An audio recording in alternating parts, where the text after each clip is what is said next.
Kita belajar lagi mengenai karakter Tuhan Yesus. Karakter Tuhan Yesus. Karena firman Tuhan berkata, barang siapa yang ada dalam Tuhan Yesus, dia wajib hidup sama sebagaimana Yesus hidup. Masih banyak lagi dalam hidup kita yang perlu kita perbaiki supaya kita bisa hidup sama sebagaimana Tuhan Yesus hidup. Kelihatannya menurut pikiran manusia hal ini mustahil. Tetapi Tuhan tidak akan meminta sesuatu yang tidak bisa kita penuhi di dalam hidup kita. Terlebih-lebih firman Tuhan berkata, sama sebagaimana dikatakan Paulus, hidupku ini bukannya aku lagi, tapi Yesus hidup dalam aku. Yesus hidup di dalam saudara. Yesus hidup dalam saya. Ada Roh Kudus dalam saudara, ada Roh Kudus dalam saya. Roh Kudus itu hidup, Roh Kudus itu berkuasa. Dan firman Tuhan berkata, Roh Kudus akan memimpinkan kita kepada segala kebenaran. Roh Kudus akan menuntun kita. Roh Kudus akan menyanggupkan saudara untuk menolak semua dosa. Roh Kudus akan memperingatkan saudara, menerangkan kepada saudara mana sifat-sifat yang tidak berkenan kepada Tuhan, mana kesombongan kita, kemalasan kita, segala sesuatu yang tidak berkenan kepada Tuhan diterangkan semua oleh Roh Kudus kepada kita. Kalau kita mau dengar-dengaran kepada Roh Kudus. Dan yang perlu bagi kita yaitu mematuhi Roh Kudus, niscaya hidup kita berubah, damai dan sejahtera. Sebenarnya bukan hanya hidup, kita juga perlu melayani sama sebagaimana Yesus melayani. Yesus melayani, membawa firman Tuhan dan membawa kuasa Tuhan. Yang menyembuhkan yang sakit, yang mengusir setan. Siapakah sekarang yang dipakai Tuhan untuk melaksanakan hal ini? Tidak lain daripada gerejanya, yaitu saudara dan saya. Tidak ada alat Tuhan yang lain. Tuhan telah menyerahkan pelayanan tersebut kepada gerejanya yang sangat dia kasihi, yang telah ditebusnya dengan harga yang mahal, dengan darahnya yang mahal, yaitu kita ini membawa berita Injil. Kita ini memperkenalkan Tuhan Yesus kepada jiwa-jiwa yang belum mengenal Tuhan Yesus. Kita inilah yang dipakai Tuhan untuk menyatakan kuasa Tuhan yang belum berubah ini. Itu kita inilah, saudara dan saya, yang dipakai Tuhan untuk berdoa bagi orang sakit, lalu orang itu akan sembuh. Kita inilah yang dipakai Tuhan untuk meletakkan tangan seorang sakit, lalu orang itu akan sembuh. Kita inilah yang dipakai Tuhan untuk mengusirkan setan di dalam nama Yesus, dan setan mesti pergi di dalam nama Yesus. Amin, saudara. Jadi kita lah yang dipakai Tuhan. Tidak ada Tuhan yang lain.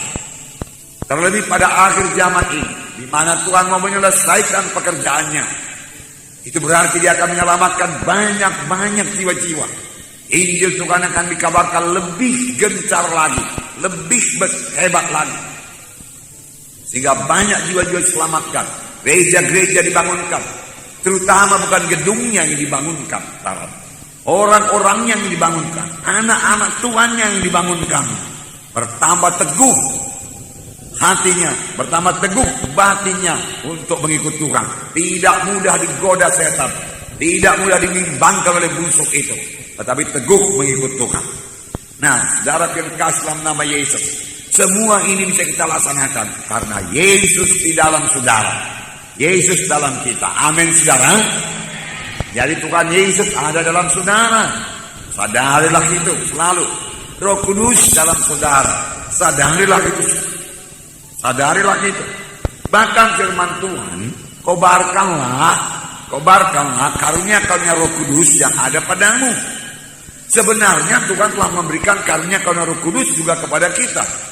Tetapi banyak di antara anak Tuhan tidak mengobarkannya. Bahkan dia tidak tahu, dia tidak menunjukkannya. Oleh sebab itu, setiap anak-anak Tuhan harus tetap dalam persekutuan yang indah dengan Tuhan. Amin, saudara. Jadi rasakan selalu kehadiran Tuhan di dalam hidup saudara. Bersekutu dengannya, dengarkan suaranya. Tuhan itu Tuhan yang bersungguh-sungguh. Oleh sebab itu, kalau memang Tuhan dalam kita, semuanya kita kerjakan dengan sungguh-sungguh.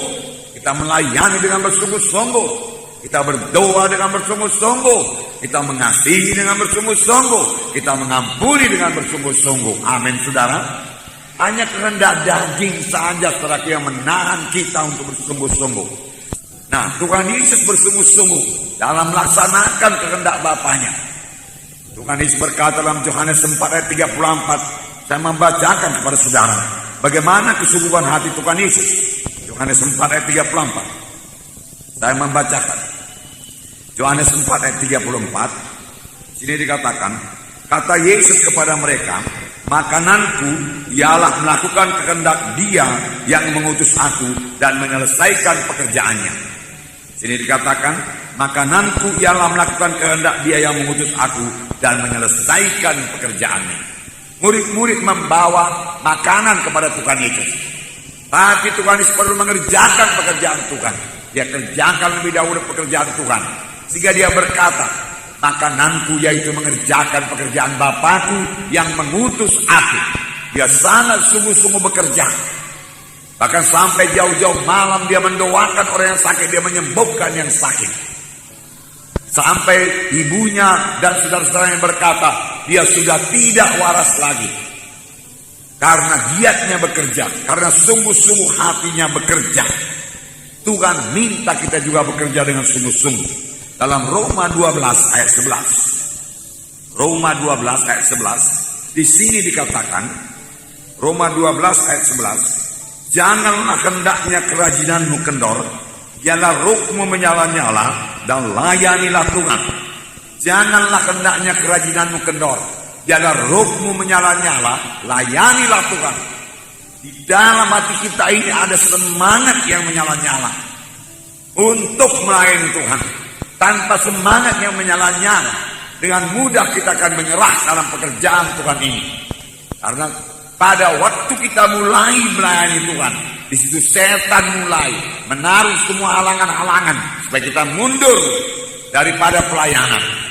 Sebenarnya kalau kita bertekun dan mohon kuasa Tuhan dan bersandar kepada Tuhan, kita pasti sanggup mengatasi semua halangan-halangan yang ditaruh setan, hingga kita menang dalam pelayanan dan sampai kepada maksud Tuhan. Dan itu adalah hal yang paling indah dalam hidup ini, sampai kepada kehendak dan maksud Tuhan.